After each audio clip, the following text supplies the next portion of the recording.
জাপানে যে কঠিন কঠিন শত শত মোটা মোটা যে বাঁশগুলো উৎপাদিত হয়ে থাকে, সে বাঁশগুলো আমার জন্মদেশেই যদি পাঠানো হতো অনেক কাজে লাগতো।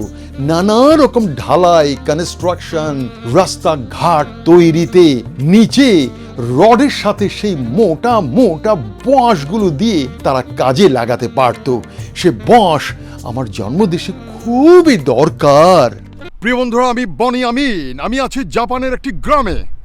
আপনাদেরকে এখানকার রোড কিভাবে তৈরি করা হয়, কিভাবে এই রোডের যে সলিন, আপনি দেখলে এখানে রড আছে, রডের নিচেও কিন্তু সলিন করা, তার উপরে রড, তার উপরে আবার সেই কনক্রিটেড সিমেন্ট দেয়া হবে। আর আপনারা নিশ্চয় জানেন জাপানের ল্যান্ডমার্ক ফুজি পাহাড়। এই সেই ফুজি পাহাড়। এই ফুজি পাহাড়কে আমি ডান দিকে রেখে চলে যাচ্ছি দক্ষিণ দিকে, আর যেই রাস্তার উপর দিয়ে যাচ্ছি, সলিড শক্ত রাস্তা, জাপানের রাস্তা, দেখার মতো দেখার মতো। দেখুন ফুজি মাউন্টেনটা, পাহাড়, সে পাহাড়ের চূড়াটা পুরো ঘন বরফে ছেয়ে আছে। আমি অনেকবার, বহুবার, বারবার অ্যাগেইন আবার বলেছিলাম, জাপান হচ্ছে টানেলের দেশ। প্রায় 11,000 টানেল সারা জাপানে আছে। আর দেখুন এই পাহাড়গুলোকে ছিদ্র করে করে রাস্তা করা হয়েছে। আমার জন্মদেশে যেখানে ছিদ্র অন্যদিকে তারা খোঁজ করে, অন্যভাবে তারা ছিদ্র করে থাকে, কিন্তু জাপানে এইভাবে পাহাড়কে ছিদ্র করে করে ওরা ওদের রাস্তা হাজার হাজার কিলোমিটার রাস্তা করেছে। এই দেখুন, আমি পাহাড়ের এই গুহার ভেতরে ঢুকে গেলাম। এই ছিদ্র আমার জন্মদেশে হবে অন্য ধরনের ছিদ্র। চলুন আমরা এগিয়ে যাচ্ছি। আর এদের কনস্ট্রাকশন, রাস্তার কনস্ট্রাকশন আমি আপনাদেরকে দেখানোর জন্য আজ সুদূর টোকিও থেকে 350 কিলোমিটার দূরে এখানে নিয়ে এসেছি। বাঁশের জন্য জাপান অত্যন্ত বিখ্যাত। সারা পৃথিবীতে 1200 প্রজাতির বাঁশ উৎপাদন হয়ে থাকে, আর তার মধ্যে শুধু জাপানেই 250 ধরনের বাঁশ পাওয়া যায়। পৃথিবীর সবচেয়ে কঠিন এবং শক্ত বাঁশ সেটা উৎপাদিত হয় জাপানে। নাম হচ্ছে মাদাকে। মাদাকে হচ্ছে ওই বাঁশের নাম। আর ওই বাঁশগুলো দিয়ে তারা টিম্বার, ব্যাম্বু বলা হয় ওটাকে, ওটা দিয়ে বিভিন্ন টিম্বার ফ্লোর পর্যন্ত করা হয়ে থাকে সেই মাদাকে বাঁশ দিয়ে। জাপানে যে কঠিন কঠিন শক্ত শক্ত মোটা মোটা যে বাঁশগুলো উৎপাদিত হয়ে থাকে, সে বাঁশগুলো আমার জন্মদেশেই যদি পাঠানো হতো অনেক কাজে লাগতো। নানা রকম ঢালাই, কনস্ট্রাকশন, রাস্তাঘাট তৈরিতে নিচে রডের সাথে সেই মোটা মোটা বাঁশগুলো দিয়ে তারা কাজে লাগাতে পারত। সে বাঁশ আমার জন্মদেশে খুবই দরকার। চলুন বন্ধুরা, এবার আপনাদেরকে আমি দেখাচ্ছি বাঁশ সমৃদ্ধ দেশ হওয়া সত্ত্বেও জাপান কেন তার কনস্ট্রাকশনের ঢালাই কাজ অথবা রাস্তায় কেন কোনো রডের সাথে বাঁশ মিশিয়ে ঢালাই করে না। আর সেটাই আজ আমি আপনাদেরকে দেখাবো, জাপান কেন এত উন্নত। চলুন আমরা জাপানের একেবারে গভীর একটি মফস্বল গ্রাম অঞ্চলে রাস্তা কিভাবে তৈরি হয় সেটাই আপনাদেরকে আমি দেখাবো। চলুন তাহলে। প্রিয় বন্ধুরা, আমি বনি আমিন। আমি হিরোশিমা থেকে ওকামায়া যাওয়ার পথেই একটি গ্রামে আমি থামলাম। এখানকার জাপানের গ্রামের হাইওয়ে কিভাবে তৈরি করা হয় সেটাই আপনাদেরকে একটু দেখাবো।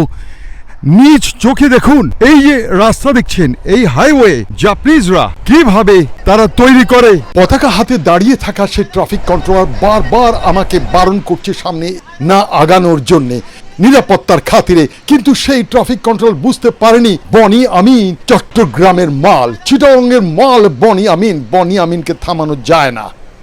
দেখুন, লোহার পাত বিছানো, লোহার পাতের উপরেই কনক্রিট দেওয়া হয়ে থাকে, লোহার পাতের উপরে কনক্রিট। প্রিয় বন্ধুরা, আমি বনি আমিন আপনাদেরকে এই যে লোহার পাত বিছিয়ে এই রাস্তাগুলো করা হয়ে থাকে, ঢালাই করা হয়ে থাকে, তার উপরেই এখানে রডের বদলে কোনো বাঁশ বা চেরা বাঁশের কিছু দেওয়া হয় না। দেখুন প্রিয় বন্ধুরা, আমি জাপানের গ্রামের একটি পাশেই হাইওয়েতে কিভাবে রাস্তা তৈরি করা হয় সেটাই আপনাদেরকে দেখাচ্ছি আমি বনি আমিন আছি জাপানের একটি গ্রামে। দেখতে পাচ্ছেন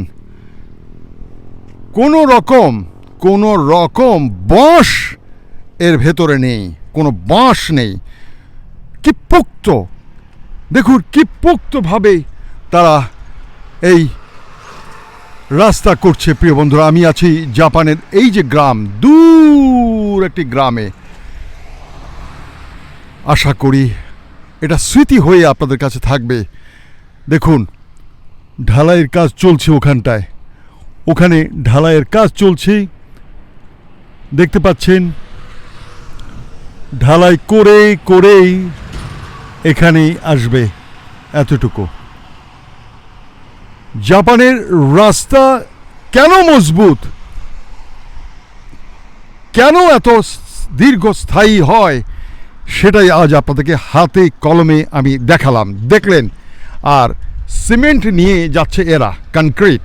এই কনক্রিটগুলো এখানেই ঢালাই করা হবে। আমি আপনাদেরকে ধরে দেখাতে পারতাম, কিন্তু সিকিউরিটি আছে ওখানে, তবু আমি কাছে গিয়ে দেখাই আপনাদেরকে। দেখতে পাচ্ছেন নিচেও কিন্তু সলিন করা আছে, নিচে সলিন করা আছে। আর এখানে দেখতে পাচ্ছেন রড, কিভাবে রড বিছানো আছে, রড।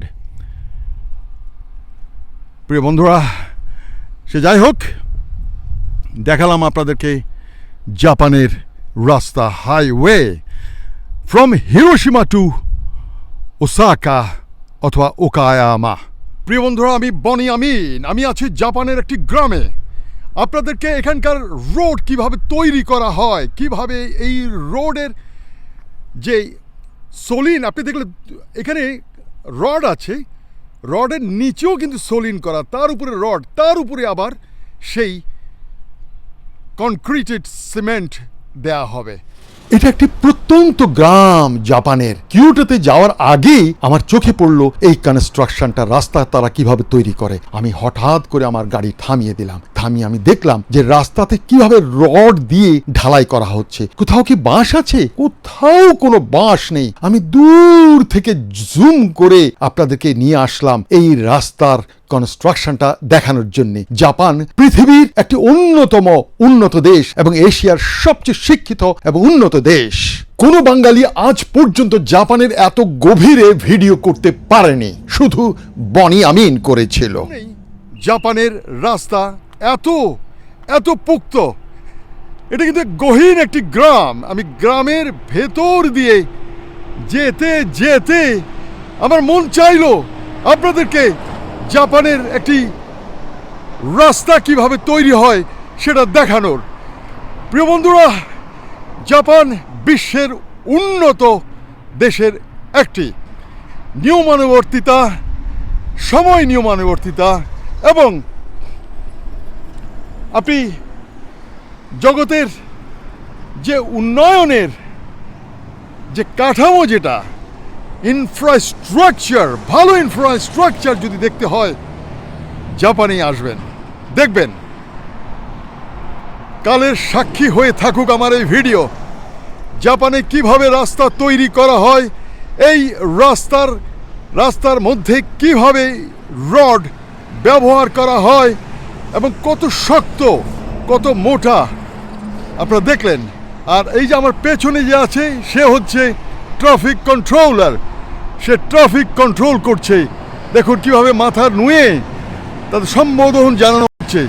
এখানে জাপানে পরস্পরকে সম্মান করে, ইজ্জত করে। আপনি শুধু ইজ্জত নেবেন তা নয়, ইজ্জত দেবেন, ইজ্জত পাবেন। This is Boni Amin from nowhere of Japan, a village Japanese rural area. Thank you. Arigatou gozaimasu. Arigatou gozaimasu. Bye bye.